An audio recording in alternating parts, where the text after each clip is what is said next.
Juste un petit rappel les amis pour vous dire que toutes mes vidéos sont aussi disponibles en podcast sur toutes les plateformes d'écoute. Les amis, bienvenue, on espère que vous allez tous très bien, on est tellement content de vous retrouver pour ce nouvel épisode.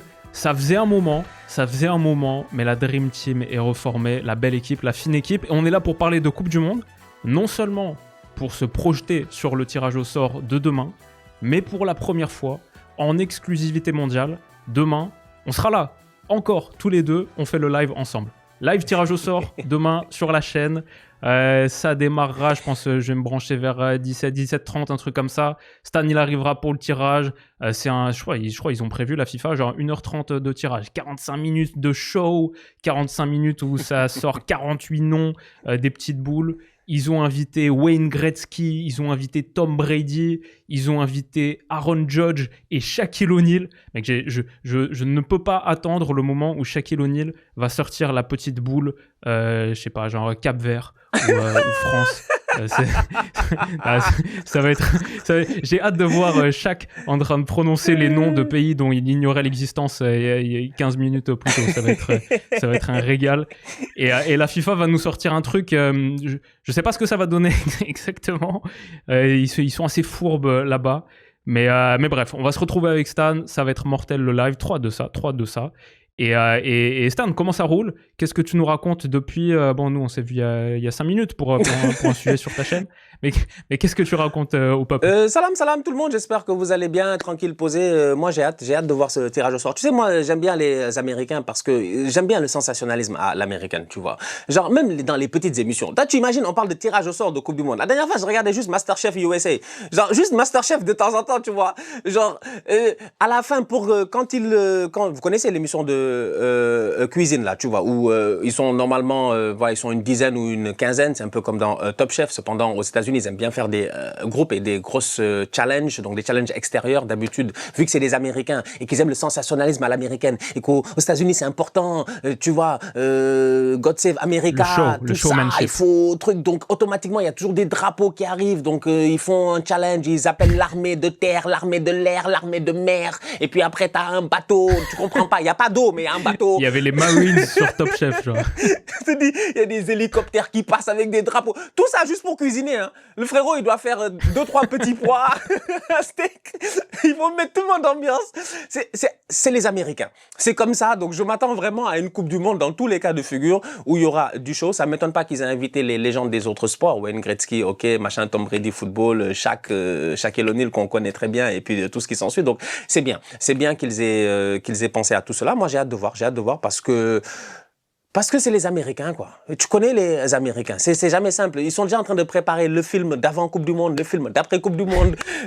Tu vois, ça va être spécial. Mais on va passer un bon moment ensemble. C'est pour ça que j'ai ramené mon consultant nord-américain pour qu'il nous débriefe tout ça en direct. Ça va être un kiff. En attendant, on voulait aussi se préparer un petit peu pour ce tirage au sort et passer en revue à 6 mois du coup d'envoi, quasiment 6 mois. On est le 4 décembre, mi-juin, ce sera dans 6 mois et un petit peu plus. Qui sont les favoris? Le top 5, dans l'ordre. Chacun, on a constitué un top 5, 5, 4, 3, 2, 1. La FIFA a déjà décidé en définissant des têtes de série qui ne peuvent pas se croiser jusqu'aux demi-finales. Ça aussi, on va en discuter. Mais ouais, c'est le petit programme d'aujourd'hui, notre top 5. Parler un petit peu des outsiders aussi, avec quelques noms qui m'intéressent beaucoup. Et j'ai envie de commencer même avec une question pour toi, Stan. Je me penchais là sur... moi, je faisais, pour préparer ce top 5, je faisais un peu mon top 20, mon top 15. Beaucoup de nations très intéressantes qui ont changé depuis la dernière Coupe du Monde, le dernier Euro, etc. Il y a la CAN au milieu, etc. Je me demandais, aujourd'hui, pour toi, dans tout le continent africain, qui est la meilleure nation et est-ce que tu l'as mise dans ton top 5 monde? Non, dans mon top 5 monde, j'ai mis aucune nation africaine. Et c'est justifiable. J'assume et c'est justifiable. Tu m'aurais dit top 10 sur 48. J'en aurais eu 2, certaines. Deux. Certaines, sans aucun problème. J'aurais eu le Sénégal et j'aurais eu le Maroc. J'aurais eu ces 2 équipes-là dans mon top 10.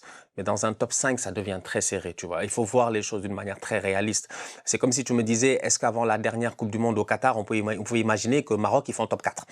Non, je suis désolé, il faut pas me fatiguer. Peut-être les Marocains chez eux, ils avaient l'idée de se dire, ils vont faire, parce que chacun va à la compétition en disant peut-être je vais la gagner. C'est bon, mais n'empêche que non, j'avais pas l'idée que les Marocains, ils allaient faire top 4, tu vois.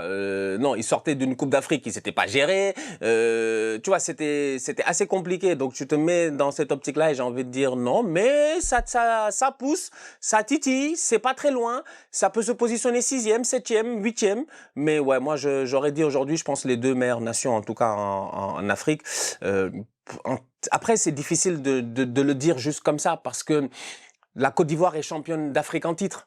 Et la Côte d'Ivoire se qualifie à la Coupe du Monde et fait une bonne phase de qualification dans un groupe compliqué où tu as le Gabon et puis d'autres équipes. Tu vois un peu. Donc, mais n'empêche que, ouais, je pense que le Sénégal et le Maroc sont au-dessus du lot. Et je pense même dans le classement FIFA, on est les 2 équipes les mieux classées. Donc, ouais, moi je dirais Sénégal et Maroc. Et peut-être que je les aurais placés définitivement dans mon top 10. Et entre Sénégal et Maroc, qui est la meilleure nation africaine aujourd'hui? Bah, rendez-vous dans 19 jours. Rendez-vous dans 19 jours. C'est pas la peine d'être pressé. La réponse arrive. C'est vrai qu'on va plutôt vite savoir. La réponse arrive. Après, concrètement parlant, si tu regardes bien, moi je trouve que, ok, je suis sénégalais, donc c'est difficile. Mais n'empêche que je regarde et je me dis, je pense que, objectivement parlant, on a une très belle équipe, on a une belle génération. La génération s'est renouvelée assez vite, à une vitesse à laquelle beaucoup de gens s'inquiétaient. Parce que je me rappelle la dernière fois, quand je suis allé il y a quelques jours là au Ballon d'Or africain, j'ai rencontré un monsieur du Tchad et le monsieur il me dit ouais, le Sénégal, je m'inquiète pour vous parce que l'après Sadio Mané, l'après machin, j'avais envie de dire au tonton, toi t'es bloqué dans un spectre, toi, en fait. Toi, je veux dire, les choses ont grandement changé. Le football sénégalais a changé. C'est pas le football sénégalais de 2002 ou 2003, 2004, 2005 où on se disait, mais il va se passer quoi après l'après El Hadj Diouf, l'après Fadiga, l'après Henri Camara. Tu vois, ces gars qui sont allés en Coupe du Monde, qui ont fait demi-finale de Coupe d'Afrique, qui auraient dû gagner une CAN, qui ont fait finale de Coupe d'Afrique, qui perdent au penalty face au Cameroun. Il y a un Sénégal entre 2000 et 2006 où on est une des équipes africaines les plus dangereuses, en fait. Tu vois, à chaque fois qu'on se fait éliminer à la CAN, c'est à cause des décisions arbitrales. Penalty non sifflé face à l'Égypte, faute sur Diomansi Camara. Donc, il y a des choses qui se sont passées un tout petit peu, qui auraient pu faire que. Et après, on est tombé dans une phase de creux. Et c'est bizarre. Parce que c'est une phase où normalement, tu as d'autres joueurs qui devaient step up, qui devaient prendre le relais. Et pourtant, individuellement parlant, c'était un football sénégalais qui brillait bien. Dembaba, Papi Cissé, machin. On avait des gars qui claquaient des buts, qui étaient solides, Souleymane Diawara, machin. Mais ça marchait pas collectivement. Aujourd'hui, ça a changé. Moi, je pense qu'avec le travail qu'Aliou Cissé il a fait, même s'il n'est plus là, ça a amené un peu plus de stabilité. Donc, le renouvellement se fait plus rapidement. On a une capacité à pouvoir attirer des binationaux beaucoup plus facilement. Des boys comme Mamadou Sarr, des boys comme Iliman Ndiaye, des boys comme truc. Donc, moi, je pense que globalement parlant, les gens se disent oui, l'après Sadio Mané. Mais moi, dans ma tête, on joue déjà sans Sadio Mané. Même s'il est là, il est titulaire. Dans ma tête, moi, j'ai déjà, entre guillemets, tourner la page de Sadio Mané, tourner la page de Gana Gueye, tourner la page de même Edouard Mendy, Kalidou Koulibaly, parce que oui, c'est des grands joueurs, c'est encore les leaders de cette équipe-là, mais derrière, la jeunesse arrive très vite, et c'est une jeunesse qui, pour certains, était aux portes de l'équipe nationale de France ou dans l'équipe Espoir. D'autres, dans leur club, ils performent très bien, donc il n'y a pas de raison qu'ils ne soient pas capables de prendre le dessus. Donc pour moi, on arrive dans une équipe du Sénégal qui devient de plus en plus forte, mais qui ne deviendra pas de plus en plus faible à cause de la perte des champions d'Afrique, on va dire éventuellement, 2022. Le Maroc, ils sont forts, ils sont chez eux, ils sont sur une phase de 18 matchs, 19 matchs, ils n'ont pas perdu, mais ils ont battu qui? En fait, moi, le Maroc, je leur donne un peu un statut de respect. Parce que jusqu'à présent, moi, je suis désolé, les frères marocains, on se connaît, hein. Moi, vous me connaissez, je dis les choses telles que je pense. Mais la réalité, ils ont battu qui? Battu qui, en fait? Érythrée, machin, je sais pas. Moi, j'ai vu les 18 matchs là. Ils ont battu qui, les Marocains, dans les 18? Nous, on a fait une série de 25 matchs, 24 matchs sans défaite. Mais on a joué l'Angleterre, on a joué des équipes avec un certain calibre, tu vois. Donc, qu'est-ce que les Marocains ont fait concrètement? Pour moi, j'ai envie de dire, en termes de cohésion, de travail, ça a permis peut-être à Walid Regragui de mettre en place quelque chose de solide. Parce que c'est une équipe qui ne perd pas. À la fin de la journée, un match de foot, c'est un match de foot. C'est une équipe qui est en confiance, qui va organiser la CAN chez elle et la prochaine Coupe du Monde chez elle. Et au-delà de cela, eux aussi, ils ont réussi à attirer plein de binationaux. Il y a plein de petits néerlandais, des petits belges, des petits...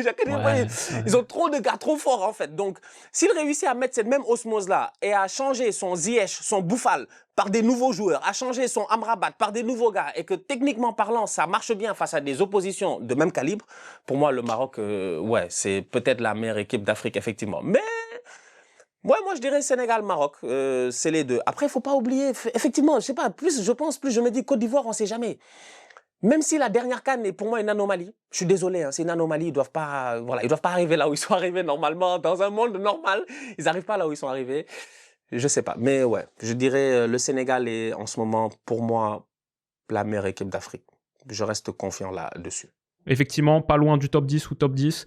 Bah, le Maroc, 17 victoires consécutives. En fait, c'est pas juste les matchs sans défaite, ils ont battu le record de l'Espagne de victoires d'affilée. Et je suis d'accord, c'est vrai, quand tu regardes la liste, Comores, Mozambique, Zambie, Angola, Kenya, tout ça, je suis d'accord. Mais disons que quand même, ça te permet d'accumuler un capital confiance qui est fort. Et même contre de l'adversité réduite, et c'est pas toutes les équipes qui font 17 victoires d'affilée, sinon toutes les équipes, les grands tauliers africains, seraient à 17 victoires consécutives. Et je trouve qu'en plus, depuis leur dernière défaite, donc le 8e de finale de CAN contre l'Afrique du Sud, qui était une vraie déception, et bah depuis, je trouve qu'ils ont vraiment ajouté de la protéine à leur jeu. Avant, c'était le socle défensif de la Coupe du Monde 2022, dont on se souvient, et c'était des matchs qui sont allés chercher avec les dents contre Portugal, contre Espagne, avec une production en elle-même qui, à part des éclairs d'Ounahi et 2-3 choses ici et là, Ziyech, etc., mais c'était surtout la grosse solidité défensive. Saïs, Aguerd-Bounou, Amrabat, ce losange de fer-là qui était très dur à passer, même ensuite d'autres quand ils sont arrivés, El Yamik, etc. C'était vraiment la solidité défensive extraordinaire. Là, je vois Achraf Hakimi qui est devenu une des superstars offensives de la planète, Brahim Diaz qui est arrivé, ça c'est une sacrée prise, un vrai transfert, une vraie belle recrue. Ils ont Saibari, ils ont El Khanous qui est enfin en train de trouver sa vitesse de croisière. Il a que 21 ans encore, hein. Mais Leicester ça n'avait pas très bien marché pour lui. Et maintenant à Stuttgart, fait un top début de saison. Ils ont mon petit Talbi, mais aussi c'est celui que j'allais dire. Mon grand Hamza Igaman, que j'adore à Lille. Et pour moi, crack, genre méga crack, Igaman. Avec lui, avec Talbi, avec les mecs dont j'ai parlé, El Ainaoui au milieu, ils ont vraiment ajouté plus de vitalité et plus de punch offensif en ayant ce socle défensif qui a vieilli, mais avec quand même, disons, une identité bâtie là-dessus. Donc je pense vrai outsider. Quelque part, est-ce qu'ils ne peuvent que décevoir, en vrai? Parce que c'est ça le problème quand t'as fait demi-finale du dernier mondial. Demi-finale, dans tous les cas de figure, même pour mon top 5, demi-finale, c'est pas facile à aller chercher. On parle d'un dernier carré de Coupe du Monde. Donc forcément, le Maroc, je vois presque que des mondes où ça finit quand même en relative déception, parce que ce sera dur d'égaler 2022. La CAN, c'est une très belle opportunité, mais là aussi, la pression est maximale. Et en vrai, pour la CAN au Maroc, de ce Maroc, meilleure nation africaine pour moi, à la maison, à part une victoire, ce serait aussi une déception. Donc ça peut mettre un petit peu d'eau dans le gaz aussi. Disons que les éléments et le niveau d'attente et la pression qu'il y a sur cette équipe, c'est un peu dommage qu'elle soit aussi élevée, parce que par contre, le niveau de talent, je trouve, il est top, et la forme dans laquelle ils sont est olympique. Donc très intéressant la situation du Maroc, que j'aurais mis effectivement comme mon équipe numéro 1, et je suis d'accord avec toi aussi sur la dimension sénégalaise. Le fait que, effectivement, tu as parlé de Lamine Camara, tu as parlé de Diarra, mais il y a aussi effectivement El Hadji Malick tous les Diouf. gamins, Pape Gueye. Il y a beaucoup. Pape Gueye, machin. Il y a du monde, il y a de la jeunesse, il y a de la relève, donc vous êtes pas mal aussi. Je vais finir sur mes épouvantails peut-être, avant de passer au top 5. Tu sais, j'ai 2 noms supplémentaires. Moi, j'y avais pas pensé comme ça en fait, mais rapidement, moi, je sais même pas si, peut-être qu'ils sont sur ta liste, mais moi, je regarde comme ça rapidement. Moi, il y a un gros épouvantail que je vois ici, là, moi, parce que j'avais pas pensé à ces bandits de la cahier qui peuvent venir de surprendre et décider d'aller en demi-finale. Mais côté européen, là, les gars qui ont la croix blanche là sur fond bleu. Je sais pas, les Écossais là, moi je sais pas dans ma tête j'ai l'impression que, je sais pas, Tu sais, il y a des trucs que comme tu ressens intérieurement, il y a un truc que j'ai ressenti comme ça, j'ai dit, c'est là où McTominay, il vient avec des Kieran Tierney, que des tocards, il faut la Coupe du Monde du siècle, tu vois. Je sais pas, ils sont qualifiés d'une manière dramatique à la fin, tu sais, le football et ses narratifs bizarres, Ouais. je sais pas s'ils sont dans tes trucs, mais côté Non, européen, c'est les seuls ils y que sont je pas vois. parce que moi j'ai bien vibré hein, devant leur résumé, c'est très très cool, mais il y a juste tellement de monde au-dessus. En vrai, c'est pour aller très loin. Bah, je sais pas, par exemple, dans mon épouvantail numéro 1, la Norvège. La Norvège n'a pas vécu cette storyline extraordinaire et ce développement magnifique et ce résumé que tout le monde a vu, que la planète entière a vu sur YouTube. Mais parce qu'ils en ont pas eu besoin, parce qu'ils ont fait la phase de qualif la plus impressionnante de l'histoire de la zone C'est vrai, UEFA, en fait, la Norvège. Ouais. Et c'est les stats, c'est 8 matchs, 8 victoires, 37 buts marqués. De très loin, la meilleure attaque. Aucune autre équipe en Europe n'a même dépassé les 30. 37 pour la Norvège. Haaland, il a planté 16 buts en qualif. C'est le double de n'importe qui d'autre. Le deuxième meilleur buteur, il est à 8. Haaland, 16. Et t'as Odegaard, l'Italie, hein, 7. dans le groupe. L'Italie explosé 7-1 dans le groupe. 3-0, 4-1 sur les deux matchs. 4-1 à San Siro. Et ils les ont éclatés. Odegaard, il termine meilleur passeur de toute la zone Europe en ayant raté les 3 derniers matchs blessés. Et ils sont juste offensivement impressionnants. Ils ont en plus de ça Nusa, Oscar Bob, Sorloth, Strand Larsen. Et ils jouent très très bien. Et ils jouent un football qui est très bien calibré pour le football à élimination directe. Les armes que tu lances en transition, de la qualité dernier tiers, en veux-tu, en voilà. Et une solidité avec pas mal de mecs aussi qui sont robustes, même si pas extraordinaires. Donc la Norvège, c'est un vrai épouvantail et ils sont au chapeau 3. Donc personne veut voir chaque sortir la petite boule Norvège pour leur groupe. C'est un chapeau 3, honnêtement, qui est la Norvège. Elle regarde n'importe qui du chapeau 2 dans les yeux. Et il n'y a aucune équipe du chapeau 2 qui est fondamentalement supérieure à la Norvège. C'est au mieux jeu égal. Et c'est une équipe qui a pas du tout à être dans ce chapeau. Donc ils vont être horribles. Et je dirais quelque chose de... Alors, pas tout à fait similaire, mais quand même, attention à c'était mes 3 épouvantails, c'était Maroc, Norvège, et le 3e, Japon, qui est chapeau 2. Oui, ça, je suis d'accord. Ça, il n'y a même pas de discussion. En fait, le Japon à la Coupe du Monde, c'est le Japon en tant que sélection nationale. Je pense que c'est, excepté l'Espagne, la nation qui joue le plus comme un club, qui a le football collectif le plus avancé, le plus développé. La vitesse extrême, la pression, on s'en souvient au dernier mondial, ils étaient extraordinaires. Ils sortent là de 3 matchs, 3 victoires contre Bolivie, Ghana, Brésil. 3 mondialistes, on verra pour la Bolivie, ils ont encore un tour intercontinental à passer, mais le Ghana a été battu, le Brésil a été battu. Ils ont toujours Hajime Moriyasu, leur sélectionneur, qui non seulement est là depuis, je crois, 2018, mais en 2018, il est devenu coach des A, tout en étant aussi, jusqu'à 2021, le coach des U23. Donc il avait la double casquette et il a intégré toute cette nouvelle génération, qui est en vrai la génération dorée japonaise, les Mitoma, les Ritsudoan, Minamino, Kubo, etc. Tu peux ajouter Tanaka. Et en vrai, le Japon, je trouve, a jamais eu ce mix aussi prononcé de qualité collective, comme on dit, niveau juste en dessous de l'Espagne, en vrai, sur à quel point leurs circuits sont raffinés et à quel point leur force collective est profonde, mais un niveau de talent individuel que le Japon n'a jamais eu de son histoire. Donc ce mix-là, tu sais qu'ils vont arriver à la Coupe du Monde morts de faim, comme tout le temps, tu sais qu'ils sont capables de faire mal à n'importe quelle nation sur 90 minutes. Ils ont en plus ajouté d'autres petits éléments qu'il n'y avait pas la dernière fois. Tu te souviens quand on faisait la draft et que je t'avais sorti le Zion Suzuki. Les Japonais, ils se sont débrouillés pour se dire que nous, on en a marre d'avoir des gardiens qui font 1m60. On va aller trouver un beau petit boy là-bas, je dis bien, qui a été mixé. Ils ont bien trouvé des jeunes mix au New Jersey. Ouais. Ils ont allé trouver un Américain. Ils ont un Américain dans les buts. Les Japonais. Le meilleur nom de Serie A. Je te jure. Effectivement, ils l'ont. Ils ont un petit Kaishu Sano de Mayence, un milieu défensif qui a absolument explosé la saison dernière, que Mayence a recruté au Kashima Antlers pour 2,5 millions, qui en vaut 25 apparemment aujourd'hui, selon Transfermarkt. Il y a plein de bons petits Japonais qui se sont forgés en Bundesliga. On sait que entre Japon et Allemagne, y a des liens Oui, historiques, on n'était pas nés. ancestraux. Il y a On n'était pas nés, on une n'était pas histoire, nés. une histoire partagée, une culture et des valeurs communes.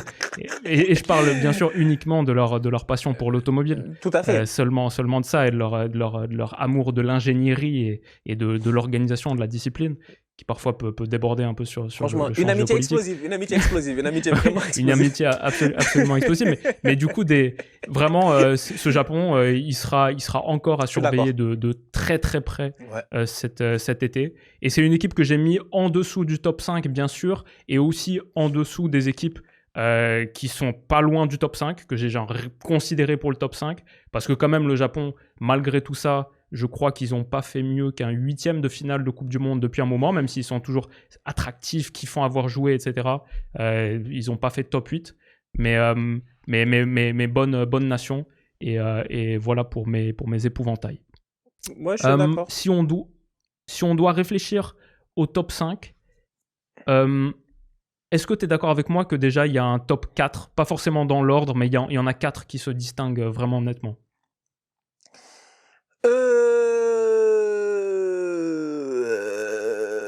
Non. Je sais pas, parce que la Coupe du Monde, c'est tellement bizarre que moi, genre, par exemple, là, j'ai un top 5 qui, pour moi, est trop facile.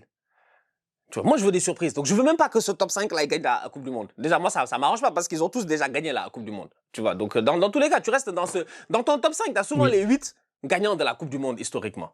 Si t'enlèves l'Uruguay si tu veux, donc t'en as 7. You know, je pense que c'est ça. T'en as 7 ouverts, techniquement. Si les Italiens, ils se qualifient. Donc, ça devient compliqué, moi. Tu vois, si les Italiens, ils réussissent à se qualifier. Donc, c'est pour ça que je dis... On va parler de la 5e place, alors, parce que je pense que le top 4... Bon, on va y revenir. On va voir si ce quatuor, il est vraiment solidement installé.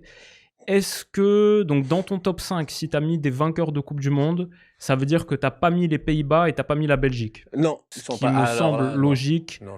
Moi non plus, je ne les ai pas mis. Même si les Pays-Bas... je ferai quand même attention parce qu'ils étaient déjà intéressants au dernier mondial. À l'Euro, ils sont sortis uniquement en demi-finale par ce but d'Ollie Watkins dans le temps additionnel. Ils ont une base solide et quand tu fais le 11 potentiel des Pays-Bas, si tu mets Van de Ven latéral gauche, ce qui est très possible et ce qui est vraiment envisagé, Van de Ven, Van Dijk, Timber, Dumfries avec Verbruggen dans les buts, déjà ça te fait une ossature sympa.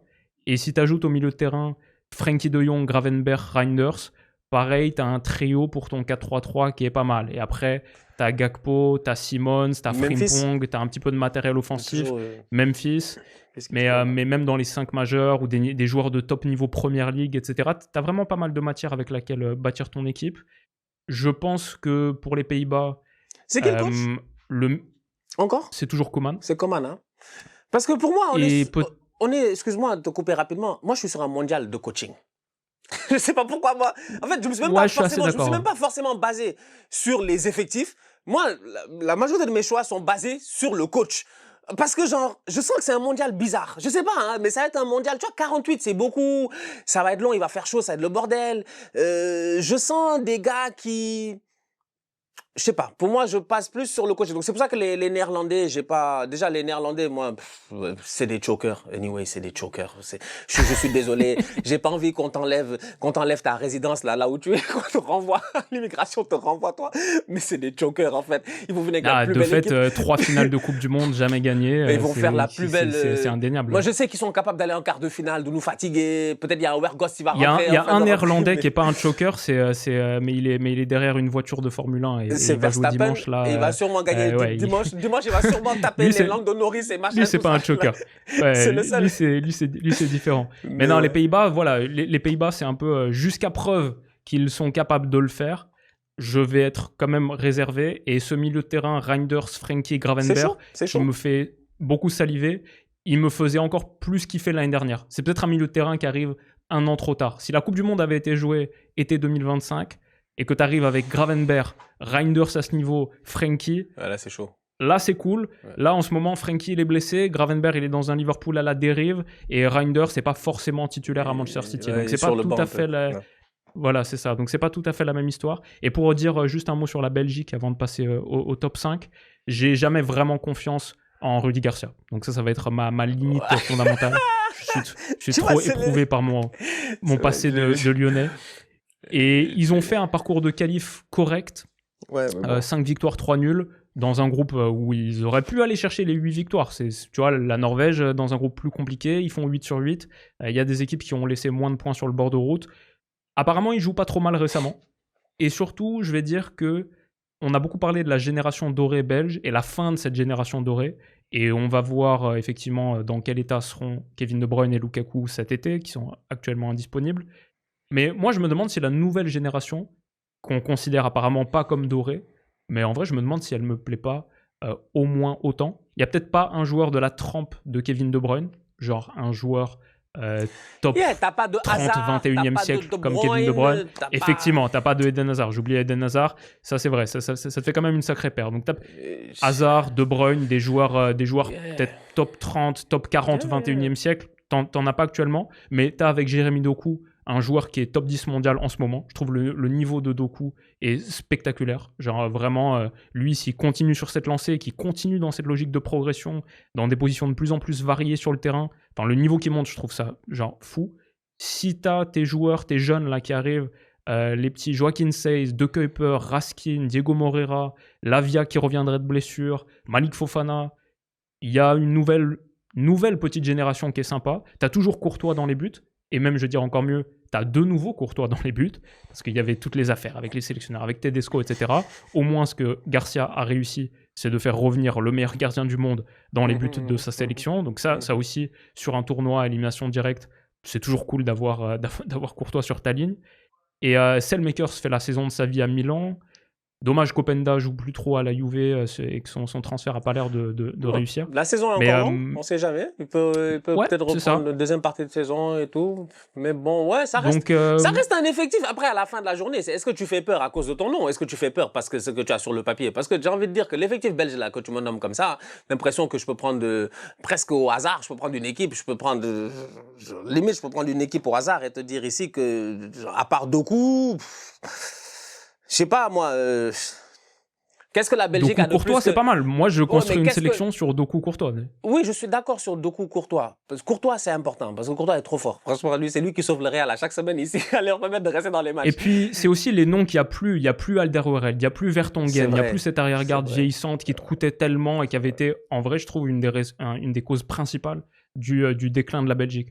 Donc, et puis les petits jeunes, en Belgique, ça en parle beaucoup là, les mecs que je t'ai cités, c'est pas des gros noms, mais apparemment ça joue vraiment bien sur les derniers matchs. Il y a eu vraiment des choses intéressantes. Le championnat de Belgique montre des choses très intéressantes ces dernières années en Ligue des Champions. Bruges, ils font du bon boulot. Saint-Gilloise, c'est pas chez eux. Si, bien sûr. Là-bas aussi, ils font du bon boulot, les gars. Tu les vois, c'est des équipes qui sortent à chaque fois 2-3 boys très pertinents. Donc tu sens que, ouais, il y a une évolution. Ok, il y a moyen, il y a peut-être moyen. Dans tous les cas, ça reste une grande nation de football. Mais encore une fois, je les mets dans la case des chokers.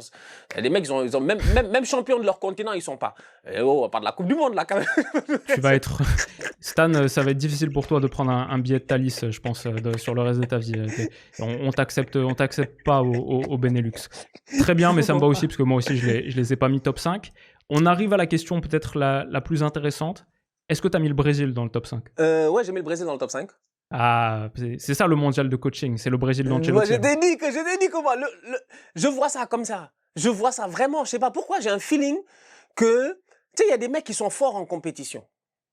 Ils sont très forts en compétition, tu vois. Ils aiment quand c'est raccourci, ils doivent mettre en place un système, ils tiennent sur le système, tu vois. En plus de ça, peut-être ils sont allés, je sais pas, ils sont allés à la mosquée avant, ils sont allés à l'église avant, ils ont fait toutes les prières possibles, ils sont prêts. Ils arrivent juste pour 8 matchs, pour te gommer en 8 matchs. Et sur un malentendu, pour moi, le Brésil, à mon humble avis, fait partie de ces équipes dangereuses-là. C'est pour ça que dans mon top 5, si je regarde bien, globalement parlant, je me base, je sais pas moi, à la 5e place, je sais pas toi qui t'as mis, mais moi à la 5e place, je mets les Portugais. Je mets les Portugais à la 5e place parce que pour moi... Attends. T'as mis le Portugal 5e et le Brésil dans ton top 5 ? Yeah. Oula, mais attends, du coup, il manque un membre du top 4 là. Très intéressant. C'est quel membre que toi tu as que moi je n'ai pas? Non, mais je dis pas qu'il en manque forcément un, mais pour moi, il y avait un top 4 clair. Et du coup, si t'as mis Brésil et Portugal dans ton top 5, il y en a un qui a sauté. Oui, il y en a un qui a sauté, gars. Ok, intéressant. On va y venir. Il y en a un qui a sauté, tu veux que je te dise quoi? Il y en a un, il est sixième, il est Il y en a un qui a septième. sauté, mais c'est très bien. Il ne va pas venir chaque année venir me fatiguer. C'est parfait, j'attends ça avec impatience. Mais ça veut dire que tu nous as mis Brésil au-dessus de la 5e place. Oui, Brésil, ils sont au-dessus de la 5e place pour moi. Oui. Moi, j'ai vu Brésil la jouer. J'ai vu Brésil perdre face au Japon, il n'y a pas de problème. C'est dans l'évolution de Carlo. J'ai vu Brésil jouer face au Sénégal, ils ont sorti une top perf. Je les ai vus jouer face à la Tunisie, ils ont sorti une top perf. Franchement, ils étaient super intéressants. Maintenant, les Tunisiens sont très forts défensivement. Parce que même la Tunisie, dans tes outsiders, machin, tout ça, faire attention. Hein. Eux, je les appelle toujours les Italiens de l'Afrique. Ils aiment bien, ils sont forts dans le 1-0. Eux, c'est suite binaire. 0-0, 1-0, 0-0, 1-0. Tu vois. Donc, le Brésil, pour moi, est une équipe qui devrait faire une belle Coupe du Monde. En plus, ils sortent de plusieurs échecs. Je pense qu'il y a un facteur émotionnel aussi que j'enlève en sachant qu'Ancelotti n'est pas brésilien. Donc, ça enlève aussi cet aspect. Ils tombent trop vite dans l'émotion, en fait, les Brésiliens. Tu vois, des fois, c'est difficile, mais tu n'es pas obligé de tout le temps pleurer, franchement. 1, 2, 3, ils vont commencer à pleurer ou ils vont commencer à trop danser. Non, je sais pas, ils m'énervent. La dernière fois, ils tapent les Coréens, ils sont là avec les Richarlison, les machins, ils sont tout heureux, machin. Ils sont trop dans l'émotion. Il faut que quelqu'un les calme, tu vois. Et je pense qu'Ancelotti peut gérer ce groupe Brésil-là pour l'amener le plus loin possible. Et Ancelotti a aussi la légitimité en club qui fait de telle sorte qu'il n'y a personne qui va parler. Ancelotti peut mettre Vini sur le banc. Quelqu'un d'autre aurait eu peut-être plus de problèmes au Brésil de faire accepter cela. Ouais, il l'a pas fait l'année dernière. Hein. Oui, je sais, mais n'empêche que c'est possible, en fait, en équipe nationale. Tout est possible. Tu peux mettre, t'as des Estevao, t'es Rodrigo, t'es Cunha, t'es machin, tu vois. T'as moins de pression. C'est pas parce que Neymar, il a mis un triplé hier face au dernier du championnat. Rafinha. Tu vois, genre, tu peux pas, parce que ça parle beaucoup de Neymar. Il a mis un triplé hier. Santos a gagné 3-0 face à un club où le capitaine, c'est Néné. Néné qui était au Paris Saint-Germain. Il a 44 ans. C'est pour dire, en fait, que juste la pression populaire au Brésil, émotionnellement, Neymar, États-Unis, Messi, dernière Coupe du Monde, machin, tout ça. Ancelotti, je sais que tout ça, là, il est à distance de ça. Je sais pas, j'ai un feeling que le Brésil manque de structure et de calme et de sérénité. Ancelotti peut amener cela et ça peut leur permettre de faire une très très belle Coupe du Monde. Moi, je les mets parmi les favoris, franchement. Ça fait longtemps que j'ai pas mis le Brésil favori d'une Coupe du Monde en plus. Pour moi, depuis 2006, ils n'ont pas été favoris d'une Coupe du Monde, les Brésiliens, je pense.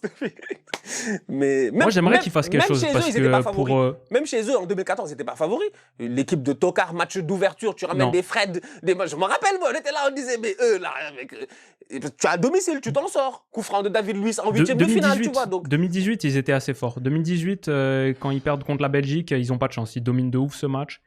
Courtois sort arrêt après arrêt. 2018, okay. Ils sont quasiment à 30 tirs sur ce match et je me souviens de m'être dit eux, si on doit les jouer eux à la place de la Belgique en demi-finale, ça, j'avais pas un feeling extraordinaire, mais ça c'était 2018. Moi je vais dire sur le Brésil, j'aimerais qu'il le fasse. Si la France le fait pas, si quelques autres nations que j'aime bien pour Carlo en gros, pour Carleto, parce que là je sais que dans le salon de Carleto il y a les 5 ligues majeures, 5 ligues des champions, et il y a une 11e boîte, une 11e étagère qui est prévue pour compléter le Pokédex, pour compléter la collection, la plus belle collection de trophées de l'histoire de ce sport, le mondial. Si Ancelotti, après avoir littéralement, souvent on dit des coachs, ouais, ils ont tout gagné, des joueurs, ils ont tout gagné. Non, ils n'ont pas tout gagné. Ils ont gagné les choses les plus importantes. Ça ne veut pas dire qu'ils ont tout gagné. Ancelotti, c'est le mec qui peut le plus s'approcher de cette fameuse phrase, j'ai tout gagné. Il a les 5 championnats majeurs, il a 5 champions, quelques-unes en plus en tant que joueur aussi. Et là, il pourrait avoir le mondial en entraînant le Brésil. Ce serait extraordinaire. Le seul moment où ça s'est battu, c'est Guardiola qui prend les Pays-Bas. Et pour l'héritage de Cruyff, l'autre jour, il y avait des mecs, des contracteurs qui sont venus à l'appart pour réparer un truc, des Néerlandais. Et ils ont vu la plaque YouTube signée Pep. Et on parlait un petit peu de l'interview avec Guardiola. Et il me disait, mais tu sais qu'il a dit qu'un jour, il entraînerait les Pays-Bas et tout. Les Néerlandais, ils pensent encore que Pep, un jour, il va venir entraîner les Pays-Bas. Parce que je crois, un jour, dans une interview, il avait lâché un petit truc, un petit mot. Eux, ils n'ont pas oublié. Hein. Eux, ils attendent que Pep reprenne l'héritage de Cruyff et qu'il porte les oraniers jusqu'au sommet du foot mondial. Ce qui serait une autre histoire de malade. Peut-être le foot nous la réserve. Mais pour Ancelotti, ce serait beau. Le problème avec le Brésil, ils ont fini 5e de la zone Am-Sud. Alors après... Mais c'est pas lui qui a commencé les bails. Non, bien sûr. Mais Mais lui, ils ont aussi perdu 2 matchs avec lui, dont un contre la Bolivie, le dernier, c'était pas hyper glorieux non plus. Contre la Bolivie et contre le Japon, c'est 2 défaites, je pense, en 6 matchs ou surtout Japon. en 8 matchs Japon, pour Ancelotti. Après, de la 2e à la 6e place en zone AM Sud, ça se tenait qu'en un seul point. Donc le Brésil prenait 2 points de plus, ils étaient 2e, juste derrière l'Argentine. On dirait pas, ils sont 5e, ils ont failli rater la Coupe du Monde, etc. Donc non, mais quand même seulement 8 victoires en 18 matchs, c'est pas extraordinaire. Malgré ça, tu te dis, avec le réservoir qu'ils ont, il suffit de trouver la bonne combinaison. C'est pas facile parce qu'il y a tellement de parties en fait que il faudrait 10 matchs en plus au Brésil pour être sûr de trouver la bonne combinaison. Mais leur secteur offensif, t'as Rafinha qui revient et qui revient à un niveau spectaculaire. T'as Vini, t'as Rodrigo, t'as Cunha, t'as Estevao qui est peut-être la clé, t'as João Pedro, t'as Savinho, t'as même Martinelli qui fait un bon début de saison, pourquoi pas en super sub. Richarlison, t'as Hendrick. Même Richarlison, faut pas oublier. T'as Richarlison, t'as Hendrick qui va en planter 15 en une demi-saison de Ligue 1 et exploser tout avec l'OL et devenir un incontestable absolu de la sélection, forcément. Je te parle même pas de 30 autres offensifs qui auraient leur mot à dire dans 90% des sélections du monde, genre Romulo, jeune avant-centre de Leipzig, qui est en train de faire un top début de saison, qui est incroyable dans ce Leipzig, qui est la 2e meilleure équipe d'Allemagne. T'as Igor Thiago de Brentford, qui est juste tranquille et a 11 buts Première Ligue sur le début de saison. Ces 2 mecs-là ont aucune chance d'être appelés, je pense, par Ancelotti. Et c'est juste pour te dire la profondeur du réservoir brésilien sur le secteur offensif.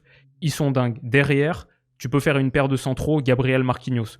Gabriel Marquinhos, ça arrive à la Coupe du Monde et c'est peut-être la meilleure paire de défenseurs centraux, ou pas loin. Normal. En tout cas, c'est dans le top 3, dans le top 5. Ils sont très très forts. Tu peux ajouter Militao, t'as Alexandro de Lille aussi qui est un top joueur, qui va revenir de blessure, qui est top. T'as Wesley en tant que latéral droit de la Roma qui fait un top début de saison, qui était déjà en train de percer à mort au Brésil. Au milieu de terrain, Bruno Guimaraes, Paqueta, André Santos, Casemiro qui est revenu. C'est pas leur zone la plus forte, mais là Ancelotti a fait un 4-2-2-2 grosso modo, et Bruno, Guimaraes et Casemiro, j'ai l'impression que c'est ça le double pivot. Ça marche bien. Ça m'inquiète un petit peu. Faut voir parce que 4-2-4, on sait l'affinité du Brésil pour ce système. Est-ce que vraiment tu vas recréer le carré magique?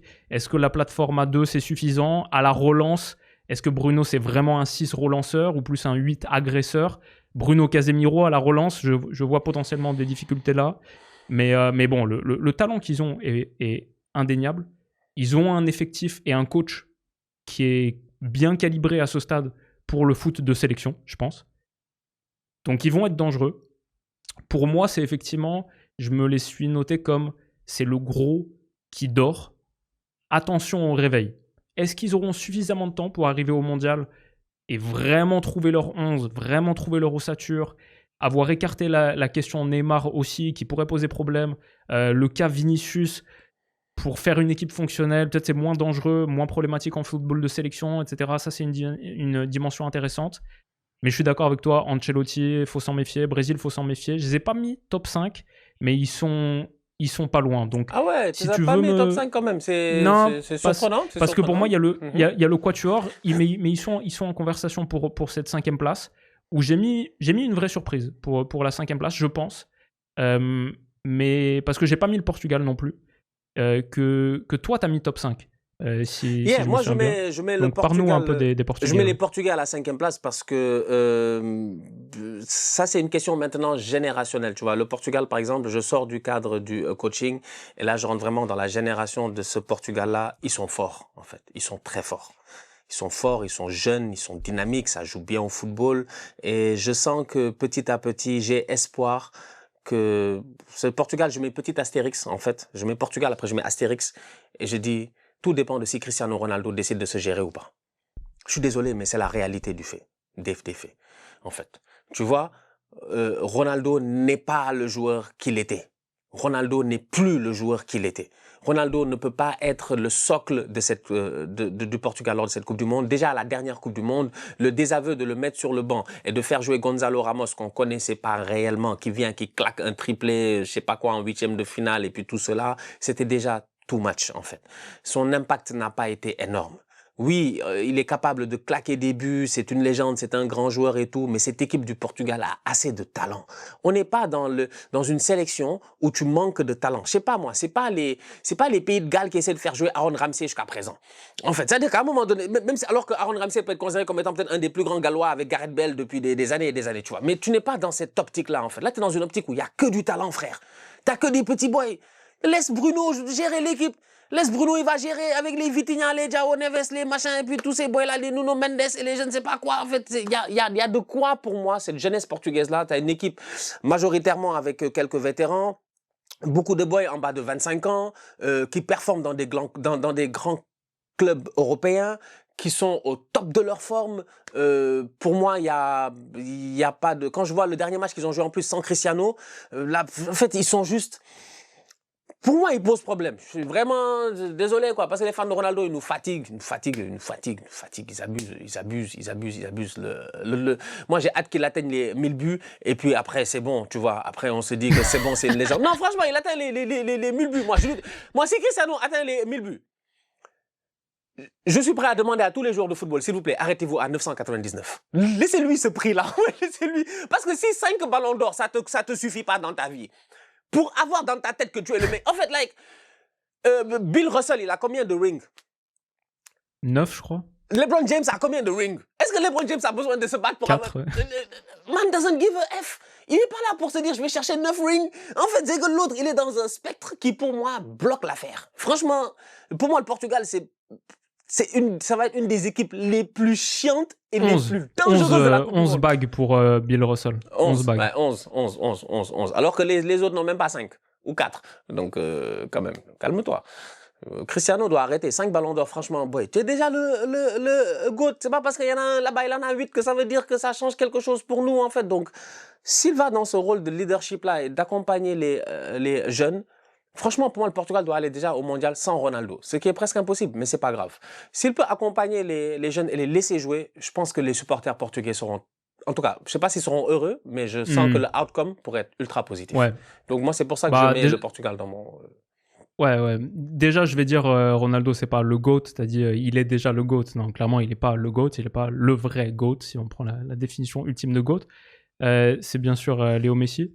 Mais pour Ronaldo, je suis totalement d'accord parce que j'ai mis au pied du top 5 Portugal, 2 points, Ronaldo ou Vitinha. Autour de qui est-ce que tu construis ton projet de jeu? Voilà. Et je pense que ça synthétise toute la question que le Portugal doit résoudre. Et je ne suis pas très confiant en Roberto Martinez pour la résoudre. C'est ça mon truc avec le Portugal.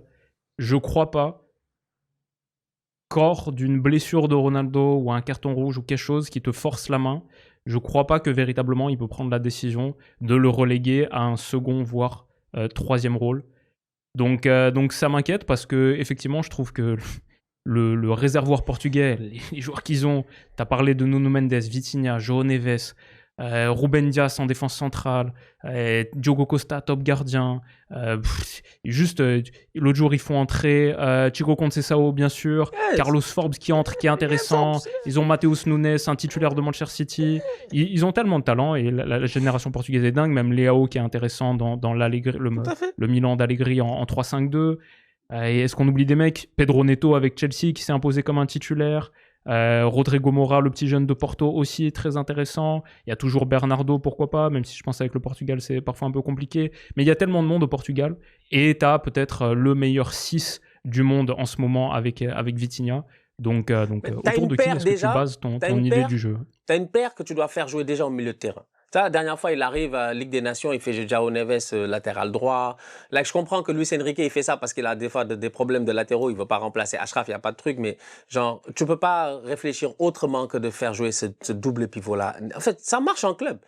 En fait, t'as deux boys. Base-toi sur l'Espagne, wesh. Xavi Iniesta, je sais pas moi, en fait. Les gars, ils jouent en club tous les jours. Ils prennent le petit déjeuner tous les matins ensemble. Mais t'arrives à la Coupe du Monde, fais les jouer ensemble, en fait. Je comprends pas l'idée de se dire, je vais mettre, comment il s'appelle l'autre, là, de Al Hilal? Je vais mettre, qui était à Wolverhampton. Ah, Ruben Neves. Je vais mettre Ruben Neves ici. Non, frérot. Fais jouer le double pivot Vitinha, João Neves, tranquille. Tu vois, je sais pas moi, des fois, ils sont trop dans des trucs, mais en tout cas. Mais tu les as quand même mis top 5, tu les as mis 5e. Et le Brésil, t'as mis combienième? Le Brésil, moi, je vais pas te mentir. Hein. Moi, les Brésiliens, franchement, c'est dans ma tête, je suis convaincu. Numéro 1 Je suis mis numéro 1. Le Brésil, la dernière fois qu'ils sont allés aux États-Unis en 94, ils ont gagné la Coupe du Monde. Attention. En fait, je vais dire, le Brésil, c'est aussi, tu parles des Pays-Bas et de la Belgique en tant que choker. Moi, de plus en plus, on arrive vers... Moi, j'ai vu la Coupe du Monde 2002, c'est la première Coupe du Monde que j'ai vue de ma vie, mais je sais que pas mal de gens auxquels je parle de mon audience, ils n'ont jamais vu le Brésil gagner la Coupe du Monde. Non, pour moi, le Brésil, c'est la Coupe du Monde. Le Brésil, c'est le mondial. Genre, c'est pas pour rien que le trophée de la Coupe du Monde, il est quelle couleur? Il est jaune. Voilà. Il est jaune. Et vert. Et vert, en plus, c'est vrai. Avec le petit bandeau vert. C'est vrai. Ça, c'est le Brésil. Mais de plus en plus, on arrive vers un monde où, non, c'est pas du tout la Coupe du Monde n'est pas un synonyme de Brésil. Donc, on verra ce qu'ils en font. Mon 5e à moi, c'est une équipe que t'as pas citée, donc je suis sûr que tu l'as pas mise dans ton top 5. J'ai pas mal débattu avec les autres, mais j'ai mis l'Allemagne. Ah non, je les ai pas dans mon top 5. Parce que tu parles d'un mondial de coaching. Je me demande si Nagelsmann n'a pas trouvé la solution. Le dernier match contre la Slovaquie, ils ont explosé 6-0. Slovaquie est quand même deuxième du groupe, qui va jouer le barrage de qualif, je crois, avec la Turquie dans cette partie-là. C'est Turquie-Roumanie, et après ils vont jouer, je crois, c'est Kosovo-Slovaquie, le vainqueur de ça. En tout cas, ça, c'est le quatuor. Bref, la Slovaquie, c'est pas une équipe catastrophique, on les voit à l'Euro, etc. Ils les ont démolis 6-0, et pas mal d'analystes que je respecte plutôt, ont vu dans cette perf et dans les dernières perfs de l'Allemagne, une Allemagne qui, collectivement et tactiquement, est en train d'inventer des choses, en vrai. Genre, Nagelsmann, il est peut-être en train de vivre le grand moment de rédemption. Déjà à l'Euro, c'était l'équipe qui avait causé le plus de soucis à l'Espagne. C'était vraiment 50-50, très border. Il y a cette main de Cucurella, etc. L'Espagne était fabuleuse à l'Euro, mais honnêtement, l'Allemagne aurait pu les sortir. Et peut-être qu'avec Voltoma 2, ils ont trouvé leur neuf, le mec qui leur manque. Pas le mec qui va te finir un mondial avec 7 buts forcément, mais un mec autour duquel tu peux jouer et qui apporte énormément à cette équipe. Ça va dépendre des retours de Musiala, de blessures, de Wirtz. Est-ce qu'il peut enclencher la vitesse et avec Liverpool sauver cette saison, arriver au mondial en top forme. Mais je vois aussi avec l'Allemagne un Bayern qui est à son top niveau. Et ça aide toujours le Bayern. Ça aide toujours l'Allemagne. Quand le Bayern va fort, l'Allemagne c'est pas mal. C'est vrai. Et là, je vois Kimmich qui est à un top niveau. Ça va impacter le niveau de Pavlovic, ça va impacter le niveau de Jonathan Tah. Ça va potentiellement impacter même le niveau de Gnabry, qui est incroyable sur le début de saison en remplaçant Musiala. Même Goretzka éventuellement, en équipe nationale. Pourquoi pas. Ouais, tout à fait. Effectivement. Ils ont des petits jeunes. Donc, les Bischoff et les je sais pas quoi là, les petits de compagnie là. Et moi, celui qui me parle le plus en Allemagne, c'est le petit Hassan Ouedraogo, milieu central de Leipzig, 19 ans, qui a été convoqué au dernier match et qui a marqué sur le dernier match un top but. Milieu central de 19 ans, box-to-box, surpuissant, 1m91, hyper intéressant dans la projection. Hassan Ouedraogo. Et Leipzig a beaucoup de... Franchement, Leipzig, la renaissance de Leipzig, là, cette saison, c'est quelque chose. Hein. Entre Yann Diomandé, entre Hassan Ouedraogo, moi, je suis en train de... Moi, j'ai acheté un petit... Je te le dis comme ça, j'ai acheté un petit appartement rue Hassan Ouedraogo. Et je suis en train de contacter ma banque. Est-ce qu'on ne peut pas acheter l'immeuble entier? Parce que bientôt, rue Hassan Ouedraogo... Ça va valoir cher. Ça va valoir très, très cher. D'ailleurs, j'en parle à mes potes discrètement, ici et là. Les gars, si vous voulez faire un bon petit investissement, il y a une nouvelle rue, là. C'est la rue Hassan Ouedraogo. Je vous conseille, prenez ce que vous pouvez prendre. Si ce n'est pas un appart, une place de parking, un truc, parce que bientôt, ça va exploser. Et lui... Si tu le mets à côté de Kimmich, si tu construis, pourquoi pas un milieu à 3, je le vois aller à la Coupe du Monde et je le vois potentiellement aller à la Coupe du Monde dans un rôle de titulaire. Avec lui, avec Voltoma 2, l'Allemagne a ajouté des pièces. Ils ont peut-être, et c'est ça le truc par rapport à l'Angleterre, je les ai vus faire contre la Serbie le 0-5 à Belgrade. J'ai vu l'Angleterre de Tuchel naître. C'était 3-4 matchs avant la fin des phases de qualif, 4 matchs avant la fin. Ils ont enchaîné derrière. Et maintenant, je mets l'Angleterre très haut dans mon classement. L'Allemagne, c'était leur dernier match là, contre la Slovaquie. Donc, on n'a pas eu. C'est juste le premier chapitre. C'était hyper intéressant, cette nouvelle Allemagne. On verra en mars si effectivement... Et en mars, moi, je vois un monde où l'Allemagne fait un très bon rassemblement international et et elle rentre dans nos top 5 à tous. Parce que, ok, c'est quand même une nation en Coupe du Monde. Ça fait un moment qu'ils n'ont pas brillé très très fort, mais ils la gagnent en 2014, ils ont 4 mondiaux. Attention à l'Allemagne en Coupe du Monde, on sait. Et honnêtement, là, ils ont peut-être un problème de gardien. Pour la nation de Sepp Maier, Oliver Kahn et Manuel Neuer, c'est un peu bizarre de voir que leur gardien, c'est Oliver Baumann. Est-ce que Mats revient? Est-ce que Neuer revient pour le mondial? Je crois que c'est envisagé. Ce qui est en vrai un peu un problème aussi dans l'écosystème de la sélection allemande. En plus, le niveau de Neuer en ce moment n'est pas spectaculaire non plus. Donc ça pourrait être un petit truc, un petit bruit de moustique au-dessus de tout ça qui est pas ouf. Mais je vois l'Allemagne bien en dessous du top 4 que je vais citer là, mais avec beaucoup de talent et avec une base à l'Euro 2024 qui était très intéressante. À la maison, certes, mais très intéressante. Et on n'a même pas parlé de Malik Thiaw, effectivement, que tu draftes tout le temps, qui est un des meilleurs centraux de première ligue sur le début de saison. Ils ont du talent. Ouais, c'est pour cela que moi j'ai des problèmes là. Il va falloir qu'on redéfinisse les bases de la coopération sénégalo-allemande. Parce que je sais que depuis l'indépendance du Sénégal et depuis la Deuxième Guerre mondiale, on a une grosse coopération tous les deux. C'est qu'il y a beaucoup de choses qui se font socialement ici par les Allemands dans le pays. Mais il faut qu'on revoie la base de ça parce que peut-être qu'ils avaient un plan à long terme, ces truands-là, en fait. Ils ont voulu dominer le monde à un moment donné et après ils se sont dit on va dominer le football dans 40 ans. D'où est-ce qu'il y a des Allemands, ciao, des Allemands Ouedraogo, c'est pas la même chose là. Là on n'est pas dans une histoire entre la France et puis l'Afrique en fait. C'est pas le même historique là. Là il y a un problème. Je comprends. Ouedraogo, wesh. Il y a un tonton burkinabé, il allait donner là-bas un talent incroyable. Moi tu parlais, je regardais, j'étais comme wesh. Genre, ouais, Forzan, franchement. Lui, il va venir aussi avec. En fait, j'avais pas vu ça. Et ce que tu viens de me dire me fait repenser, en fait, à peut-être que l'Allemagne aurait mérité d'être dans mon top 5. Je pense que l'Allemagne aurait mérité d'être dans mon top 5. J'avais pas vu ça, en fait, comme ça, parce que là, t'as une équipe qui est déjà, c'est bien. T'as une équipe qui est multiculturelle déjà à la base. Ça amène pas mal ça ramène cette plus-value-là, ce petit plus-là. Des boys formés en Allemagne, talentueux. Les Allemands sont déjà physiques. Tu rajoutes encore plus de ça, des mix avec des frérots qui ont des gènes qui viennent de certains pays africains et tout. Donc ça rajoute encore plus de physique. Nagelsmann, il est très jeune. Il a envie de réussir. Il a raté le dernier Euro chez lui. Il joue aussi un tout petit peu son legacy en début de carrière parce que lui, il a commencé très tôt, très vite avec que du gros. Bayern, machin, tout ça. Donc en fait, Nagelsmann, on dirait lui, il joue sa vie en Allemagne maintenant. Disons, il va à la Coupe du Monde, il floppe sa Coupe du Monde, c'est terminé, Nagelsmann en Allemagne. Je pense qu'à un moment donné, les gars vont dire, écoute frérot, c'est bien, t'étais un young machin et tout cela là, mais peut-être que t'es pas celui qu'on pense que tu devais être, tu vois. Donc je sais pas, en plus, il y a d'autres jeunes coachs aussi allemands qui sont en train de sortir un peu partout. L'autre, il est pas allemand, le gars de Brighton, là? Si, bien sûr, Hurtzeler. Voilà, il est allemand, tout ça. Donc, il y a aussi. Donc, tu vois, Nagelsmann n'est plus le seul jeune en tendance en Allemagne, quoi. Donc, il a intérêt à faire attention. Donc, oui, moi, je sens, effectivement, j'aime bien tes arguments. En tout cas, une équipe très jeune, ça peut changer. Après 2 Coupes du Monde ratées, ils n'ont pas le choix, en fait. Ils n'ont pas le choix de. Bah, du coup, je te conseille le studio qui est juste à l'étage en dessous, rue Ouedraogo. Non, franchement. Il est disponible pour une modique somme. Déjà, Malik Thiaw. Mais une petite pièce. Déjà, Malik Thiaw, ça nous a fait mal. Franchement, Malik Thiaw, là, c'est dommage. Chacun fait ce qu'il veut. Moi, j'ai pas de problème par rapport à ça. Je pense que les binationaux ont ce choix-là, ont cette chance-là.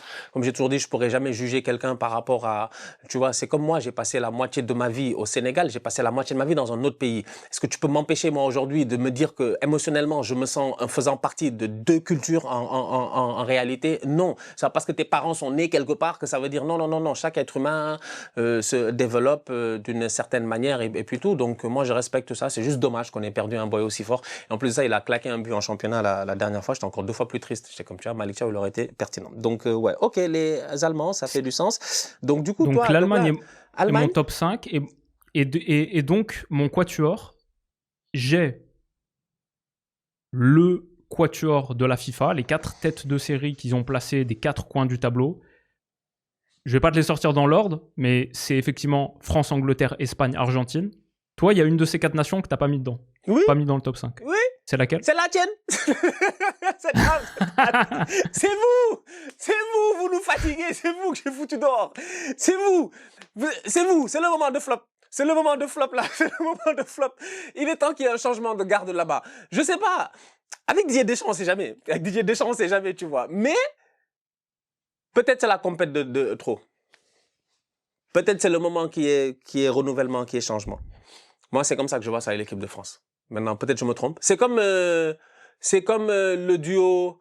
J'allais dire le duo. Ils n'ont pas été un duo pendant longtemps. Mais Klinsmann et l'autre, comment il s'appelle qui le coach d'Allemagne, là. Le frérot qui passe son temps à bouffer ses crottes de nez, là. Joachim Löw. Joachim Löw, voilà. C'est peut-être le mondial de trop. Tu vois, c'est Klinsmann, Joachim Löw depuis 2006, je sais pas quoi. À un moment donné, le truc, c'est que, eux, ils avaient une génération très, très vieillissante. Ouais, Willou, mais toi, ta génération, elle est très forte, mais ta génération aussi, il y a beaucoup de... Je trouve que... Moi, la France, personnellement, aujourd'hui, c'est une belle nation de football, mais c'est pas une des nations qui me fait le plus peur. C'est même dommage qu'on n'ait pas de France-Sénégal, en fait, qu'on n'ait pas joué depuis... Ouais, j'allais dire, là, t'es en train de me chauffer de ouf pour un petit France-Sénégal. Non, j'ai pas peur. Mais j'ai pas peur, pourquoi j'aurais peur?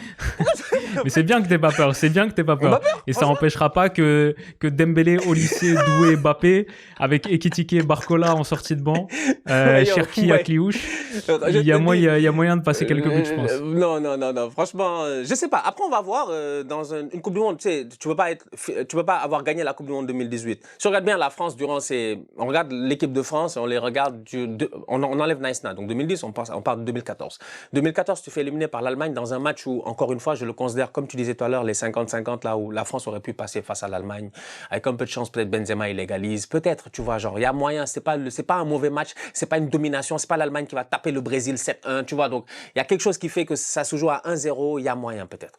2018, tu fais une Coupe du Monde solide, il n'y a pas de problème, tu vas jusqu'en finale, tu la gagnes. 2022, tu arrives, la génération, elle a changé. Donc la génération 2014, elle a changé par rapport à 2018. 2018, tu intègres des nouveaux joueurs, donc tu intègres ton Kylian Mbappé, tes machins. Tu as des gars qui sont devenus des patrons maintenant. Antoine Griezmann, en 4 ans, il est devenu un patron. Donc les gars, tu vois, donc il y a quelque chose qui fait qu'en 2018, je suis d'accord sur l'apogée un tout petit peu de cette génération-là. Raphaël Varane, des gars qui sortent j'ai gagné la Ligue des Champions avec le Real plusieurs années d'affilée. Samuel Umtiti qui sort de belles années à Lyon et à Barcelone. Donc, tu regardes ça, t'es comme, ok, ça a du sens. 2022, je trouve que 2022, t'es déjà, je dirais pas que t'es dans un déclin, t'es encore au top, mais c'est pas la France la plus, je sais pas, je vous trouve pas extraordinaire.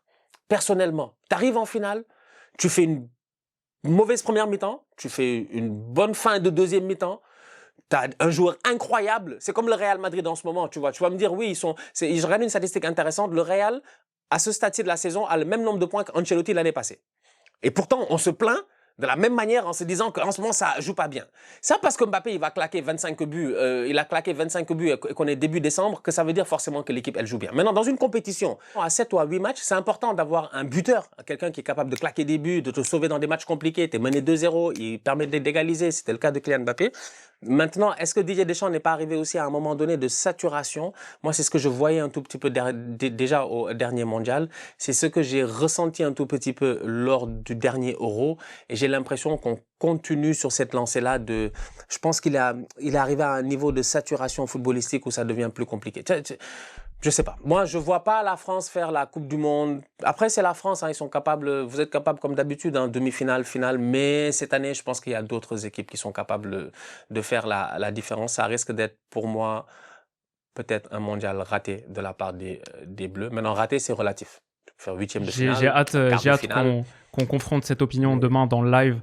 À la communauté, ça va être de bonnes discussions. Écoute, sur l'équipe de France, je vois ce que tu veux dire avec la compétition de trop, parce qu'on est trop fort à toutes les compétitions. Enfin, en gros, on fait quasiment que dernier carré. Non, mais c'est vrai. Entre l'Euro 2016 finale, Coupe du Monde 2018, on la remporte. L'Euro 2021, c'est vrai, on tombe contre la Suisse. Ce huitième de finale fait très très mal. Le prime de Pogba, Benzema. Donc tout ça, c'est dommage.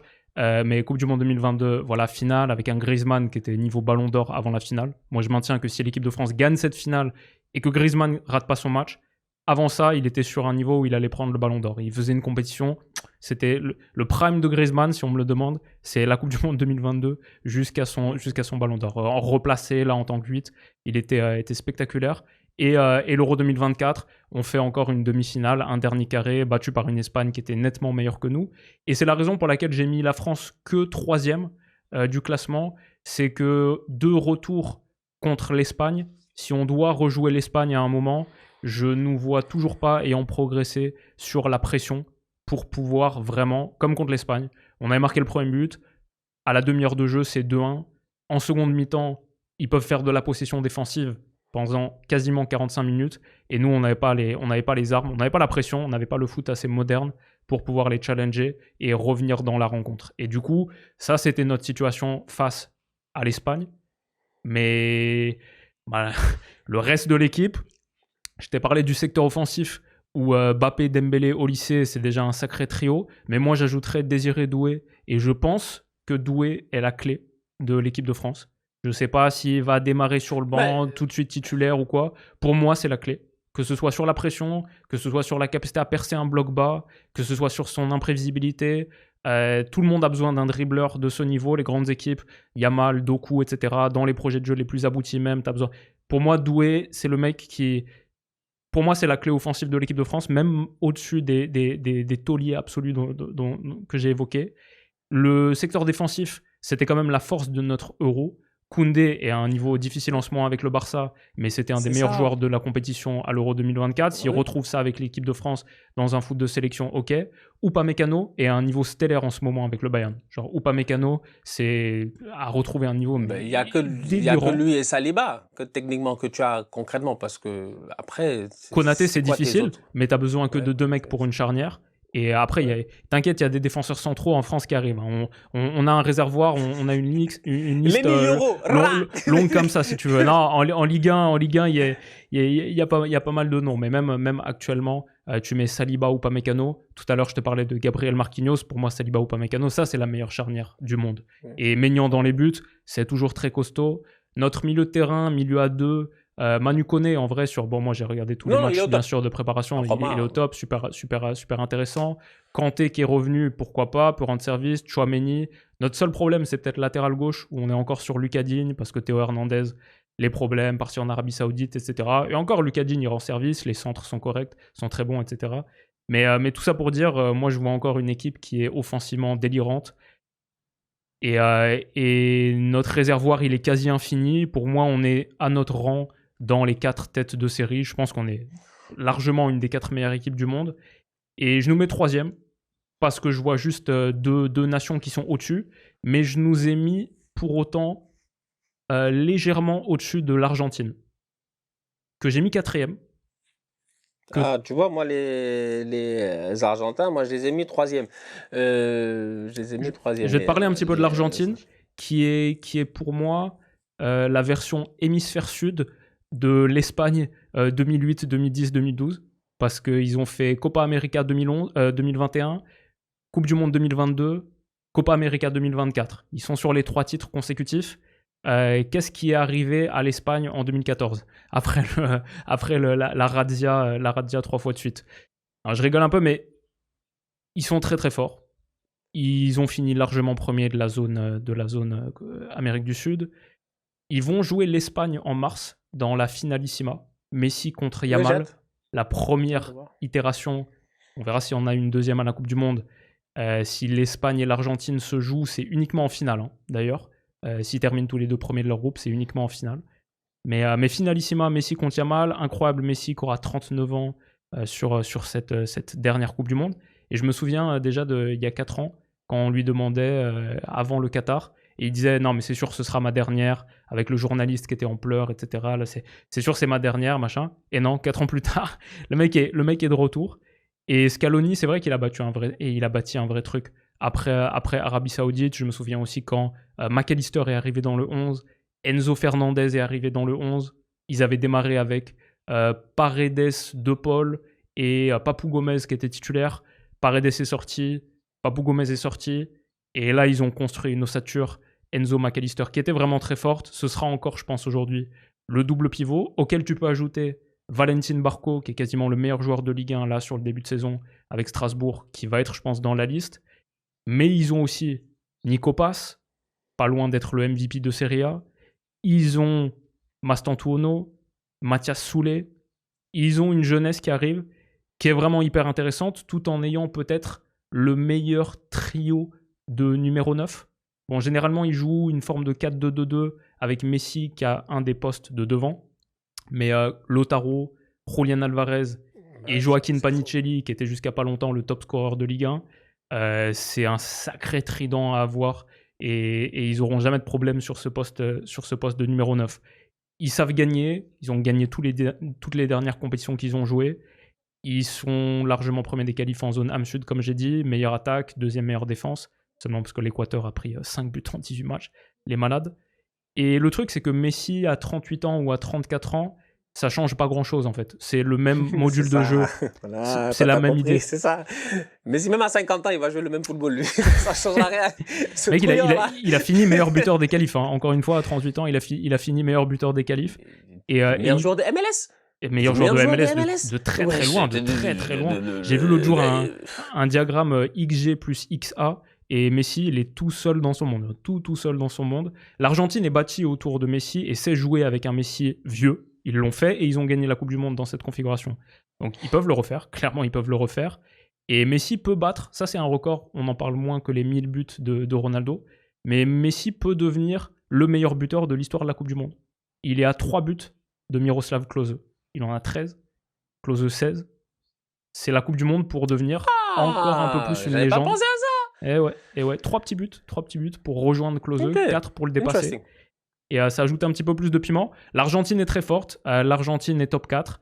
Peut-être que là, pour le coup, la dalle qu'ils vont avoir, la fin qu'ils vont avoir, peut-être un peu comme l'Espagne après 2008, 2010, 2012, quand tu as gagné Copa América 2021, Coupe du Monde 2022, Copa América 2024, on pourrait les excuser et on pourrait les pardonner avec le même sélectionneur, etc. Donc c'est toujours ce même groupe. On pourrait voir un monde où ils ont juste un peu moins la dalle que, par exemple, l'Angleterre de Tourelle et qu'une autre nation que j'ai mise tout en haut. Mais voilà mon petit mot sur l'Argentine. Je ne sais pas si tu as des choses à ajouter sur la Libye. Je suis d'accord avec... globalement, je suis d'accord. Vraiment, je suis d'accord. Mon seul problème, c'est que en fait, quand tu as dans ton effectif le meilleur joueur de l'histoire du football, que tu viens de sortir d'un high comme ayant gagné la Coupe du Monde au Qatar, la dernière, la première de son histoire pour lui, pour ce joueur-là, pour Messi. Donc, ils l'ont tous fait pour lui. Et que Messi, dans la foulée, n'arrête pas l'équipe nationale et qui décide de continuer, il faut que l'histoire elle se termine de la meilleure des manières possibles. Et pour que l'histoire se termine de la meilleure des manières possibles, c'est que le mec, il gagne la Coupe du Monde chez lui, maintenant, parce que c'est chez lui. Nous, on arrive chez Messi, pour la première fois. Messi, cette année, il n'a pas juste un avantage de genre, non. C'est un avantage de lui, tous les terrains de la Coupe du Monde. Il a déjà joué là-bas. Il a déjà marqué des coups francs là-bas. Il a tous ses repères là-bas. Il a fait toute la MLS, du nord au sud. Il a fait tous les terrains qui sont homologués pour le mondial. Il a déjà joué là-bas. Non, sauf au Mexique, mais ouais. Sauf ceux de... Ouais, il n'est pas encore allé à Guadalajara. Il n'a pas besoin d'aller à Guadalajara pour traumatiser les gars là-bas. Il n'a pas besoin. Tu vois. Mais c'est pour dire que je sens que l'histoire doit bien se terminer. Ce serait dommage quand même que l'Argentine, ils arrivent et ils ratent leur Coupe du Monde. Ce serait comme... Ok, c'est bon, c'est vrai que c'est le GOAT, mais dommage. Donc, juste pour ça, moi, je pense que les Argentins vont aller jusqu'au bout. Et en plus de ça, avec cette équipe nationale d'Argentine-là, tout le monde rentre en signant un document. Le document, c'est « Je suis prêt à laisser ma vie sur le terrain pour Léo Messi ». Dès que tu as signé ce document-là, tu es admis. Et ils rentrent tous avec cette mentalité-là et cette volonté-là de faire partie de l'histoire du GOAT. Quand tu entends Di Maria parler, quand tu entends De Paul même dans ses actions et dans ses paroles, ils sont une histoire de Messi. Ils font partie de l'histoire de Messi, tu vois. C'est-à-dire que quand on va parler des grands généraux, eh ben on pourra parler des petits lieutenants aussi qui étaient là et qui se sont battus. Donc je pense qu'il y a tout un narratif émotionnel aussi avec l'Argentine, mais émotionnel positivement. Avec le Brésil, je trouve que c'est émotionnel des fois négativement, qui les empêche, ça les inhibe, ça les empêche de vraiment pouvoir s'exprimer. Les Argentins, c'est différent. Donc c'est pour ça que pour moi, ils sont champions du monde en titre et ils restent encore favoris. Et c'est pour ça que je les ai mis dans mon... je les ai mis combien les Argentins Je les ai mis deuxième. Je les ai mis Je les ai mis deuxième, ouais. Brésil 1, Argentine 2 pour toi. Non, ok, troisième, excuse-moi. Argentine Brésil 3e. 1, Argentine 3. Argentine, avant Scaloni, vraie nation de choker aussi. Hein. Avant que Lionel arrive, l'autre Lionel, c'était à la Coupe du Monde, ça se finissait toujours en larmes pour l'Argentine. Mais effectivement, ouais, la mentalité qu'ils ont bâtie là, c'est autre chose. Hein.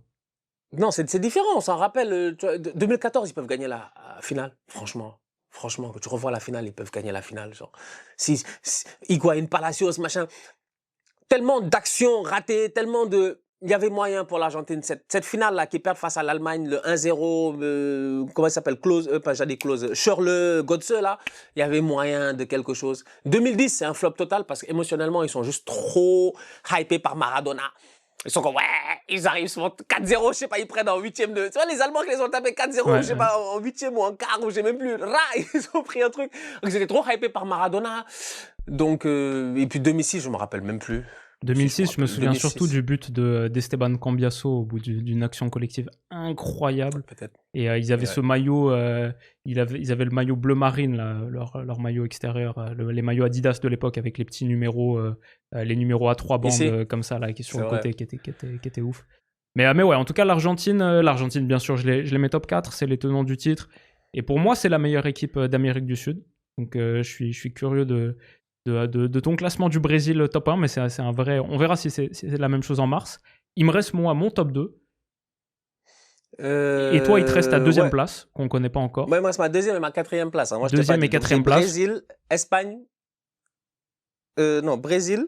Oui, Brésil. Brésil. Oui, c'est ça, effectivement. Bon, bah écoute, allons-y directement, vu que je suis dans un spoiler alert. Espagne, pour moi, ils sont deuxième. Je les mets derrière les Brésiliens. Donc, pour moi, ça part Brésil, Espagne, Argentine, Angleterre, Portugal. Et moi, ce sera donc Espagne en 1, Angleterre en 2, France en 3, Argentine en 4 et Allemagne en 5. L'Angleterre, j'ai beaucoup hésité à les mettre en 1. Je suis pas loin de les mettre en 1. L'Angleterre... Il faut être vraiment courageux hein, pour faire confiance à ces Anglais. Mais je vois une quatrième parce qu'ils sont encore favoris, mais j'ai pas confiance en eux. Je vois une nouvelle Angleterre et je vois un mix entre une nouvelle Angleterre et c'est leur moment. Genre là, c'est un peu comme... It's about time. C'est un peu comme Arsenal, saison après saison. Et pour l'Angleterre, grand tournoi après grand tournoi. Toujours un petit peu plus proche. Et je pense que là, pour l'Angleterre, c'est peut-être l'année. Donc, je les mets quand même deuxième derrière l'Espagne. Mais j'ai vu en gros une Angleterre qui est, comme je t'ai dit, née à Belgrade. Le rassemblement international là contre la Serbie, c'est vraiment un moment pivot. C'est le moment où Tuchel décide on va faire une équipe plus qu'une sélection. Elliot Anderson au milieu de terrain avec Declan Rice, ça a fait un double pivot magique. Et Elliot Anderson, je pense qu'il va rester jusqu'à la Coupe du Monde. Ça a changé beaucoup de choses. Morgan Rogers en 10. Pas Jude, pas Foden, pas Palmer. Morgan Rogers. C'est le mec que Tuchel voit en 10. C'est comme ça que l'équipe marche le mieux. Ça va être ça. Et derrière, ils ont déroulé. Ils ont battu tout le monde. Ils sont hyper forts. Kane est en train de repousser les limites de son prime. Ça va être candidat Ballon d'Or fin de saison. Foden, saison de la vengeance, est revenu à un niveau très très intéressant avec City. Rice joue à un niveau conversation Ballon d'Or. Saka fait peut-être une saison de champion. Il y a trop de joueurs en Angleterre qui sont à un top niveau. Et en plus, là, la sélection est forte collectivement. Donc, c'est tellement fou que ça devient le sujet principal. Jude, est-ce qu'il pourrait ne même pas être dans les 11 alors que c'était le sauveur de la dernière compétition, le retourné acrobatique contre la Slovaquie, le grand, mais dans une Angleterre en vrai dysfonctionnelle. Donc peut-être qu'en fait, il n'a pas sa place. Palmer à son retour, qu'est-ce que t'en fais? Eze, est-ce que c'est un titulaire? Tuchel va avoir beaucoup de choix difficiles. Mais l'Angleterre, elle joue bien. Machin. En fait, il a énormément de joueurs capables de dynamiter offensivement et des gars qui sont plutôt versatiles. Maintenant, après, le problème, c'est que tu as des gars qui ne bougent pas. Donc, tu sais que tu pars avec une Angleterre où ton gars en pointe, c'est Harry Kane. Faut que tu aies quelqu'un qui soit capable de jouer avec Harry Kane. Moi, je dis encore une fois que Bellingham, perso, c'est un excellent joueur. Moi, j'aime bien Jude Bellingham. Hein. J'aime l'esthétique du joueur. Maintenant, l'utilité du joueur sur un terrain est sa capacité à pouvoir l'utiliser tactiquement devient compliquée. Finalement, il y a qu'Ancelotti qui a réussi la première année parce qu'il n'y a pas d'attaquant, parce qu'il pouvait le mettre en pointe, parce que c'est Benzema est parti, Joselu. Tu vois un peu ce que je veux dire? C'est-à-dire qu'il y avait quelque chose qui faisait que Bellingham était à l'aise. Aujourd'hui, c'est difficile. Combien de fois dans sa vie, Bellingham va être dans une équipe où c'est lui qui porte l'équipe offensivement? C'est pas possible. Donc, faut que le boy, il choisisse aussi. C'est pour ça, je parlais la dernière fois d'un problème comment on appelle ça? Qu'est-ce que j'avais dit dans le débrief encore? Qu'il y a un problème structurel au Real, qu'il y a un problème organisationnel, un problème d'organigramme, en fait. C'est quoi les limites de tes fonctions? Faut que chaque joueur ait des limites sur ses fonctions sur un terrain de football. Tu peux pas avoir des limites illimitées, donc faire ce que tu veux. Et aujourd'hui, c'est pour ça qu'un Rodgers, il cadre plus. J'ai l'impression que son jeu est un peu plus simplifié. Son espace, la prise de l'espace qu'il prend est un peu plus limité, ce qui permet à un Harry Kane à côté de briller, aux ailiers aussi de briller. Si c'est toi qui prends toute la lumière sur toi, c'est pas ta faute, hein. T'es un grand joueur, on n'y peut rien.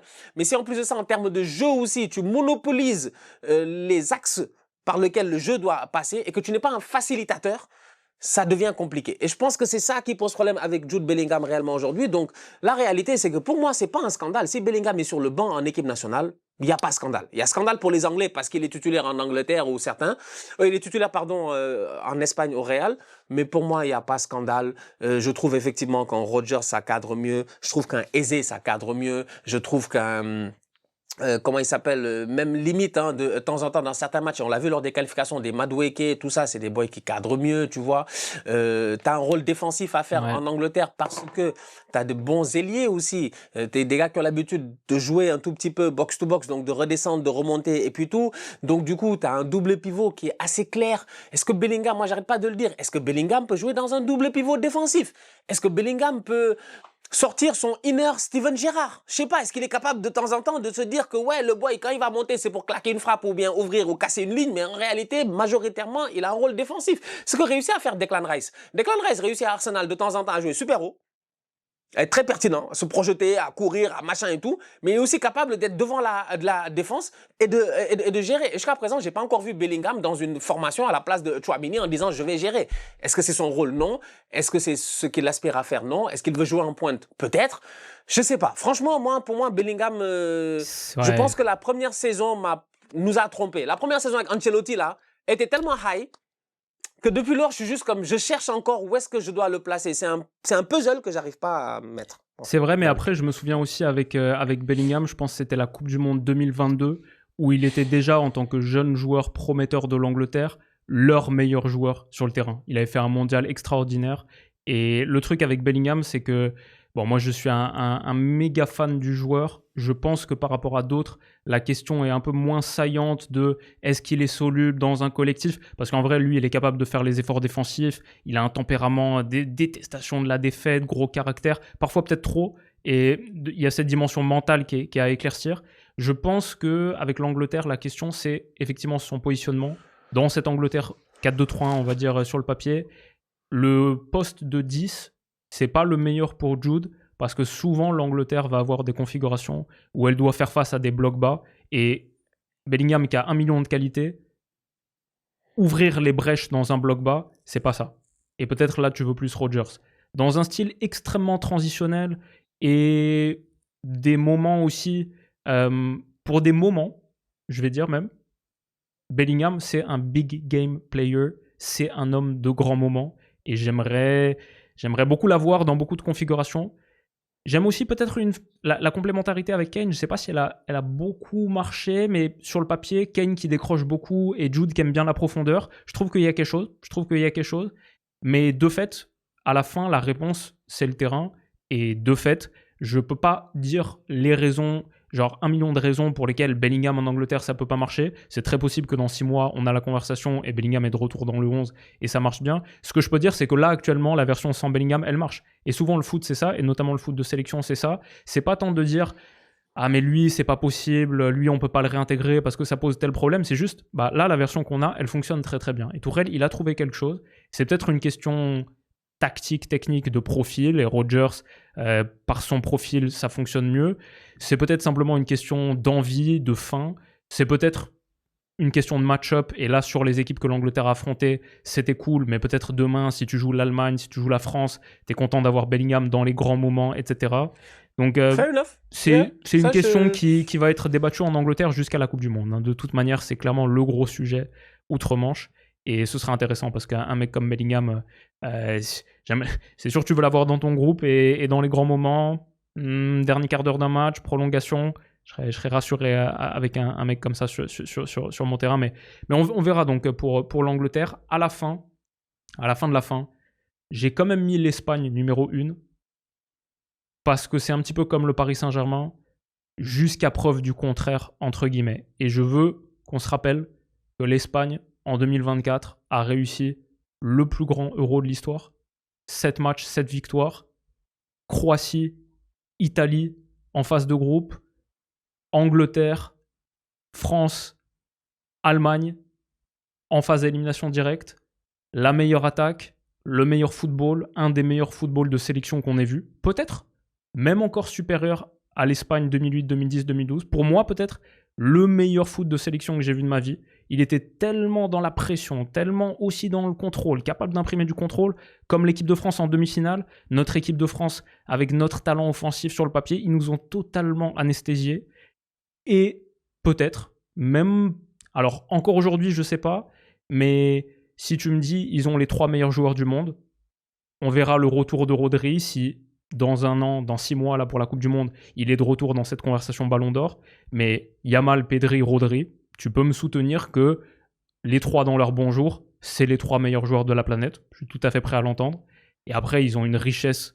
Enfin, ils ont les Gunners, Raya, Zubimendi, Merino. Ils ont Fabian Ruiz version Luis Enrique. Un monstre absolu au milieu de terrain que tu peux mettre à côté de Pedri, que tu peux mettre à côté de Rodri, que tu peux mettre à côté de Zubimendi, que tu peux mettre à côté de... Ils ont 1 million de milieux de terrain, Olmo, Fermin Lopez aussi. Puis ils ont beaucoup trop de joueurs, on le sait. Ils ont maintenant Huysen en tant que défenseur central aussi, donc ça c'est en... Coucou oreille. Et en fait, avec l'Espagne, ils sont sur cette base spectaculaire, et je les ai vus il n'y a pas longtemps. Je les ai vus contre la Turquie à Konya, le 0-6. Et ils étaient extraordinaires, encore une fois. Ils m'ont pas du tout donné l'impression de ralentir. Au contraire. Et avec l'Espagne, ils sont en train de réussir le pari d'une équipe, d'une sélection. Vencer y convencer. Je me souviens, c'est ce qu'ils disaient à l'Euro 2024. Les commentateurs, j'ai écouté tout l'Euro 2024, tous les matchs de l'Espagne. J'étais sur la télé espagnole. Vencer y convencer. Vaincre et convaincre. C'est le grand moment pour Yamal, c'est le grand moment pour Pedri. Ils ont gagné l'Euro, mais l'Euro ne doit être que le début de l'histoire de l'Espagne. Normalement, ils sont partis sur quelque chose de dynastique. Il y a beaucoup de gars qui sont très très jeunes encore. C'est le début des Warriors. Yamal, Pedri, par exemple, les deux, actuellement, ils sont des superstars globales. Mais avec une Coupe du Monde, ils deviennent, même à leur jeune âge, des légendes vivantes. L'Allemagne et la France en dehors du top 5 pour Stan. Brésil à la première place, pardon. Ça, c'était un big shout. Écoute, les favoris du mondial, notre avis là-dessus, on se refera un petit check-in en mars et notamment après la finalissima qui sera déjà une manière de prendre un petit peu la température entre ce qui sont aujourd'hui peut-être les 2 meilleures nations de la planète, en tout cas considérées comme telles par la FIFA. Et surtout, Stan, on se retrouve demain pour un grand moment. Et on verra ce que Brady et Shaq et nos amis nous réservent. Mais on va vivre un bon petit tirage. Les gars, ça fait 1h30, donc merci à tous d'avoir été ici pour ce petit épisode. J'espère que vous avez eu le temps de l'écouter avant le tirage. Si c'est pas le cas, si c'est après, c'est cool aussi. Merci d'avoir été là, merci à Stan, rendez-vous demain. Prenez soin de vous et à demain. Bisous.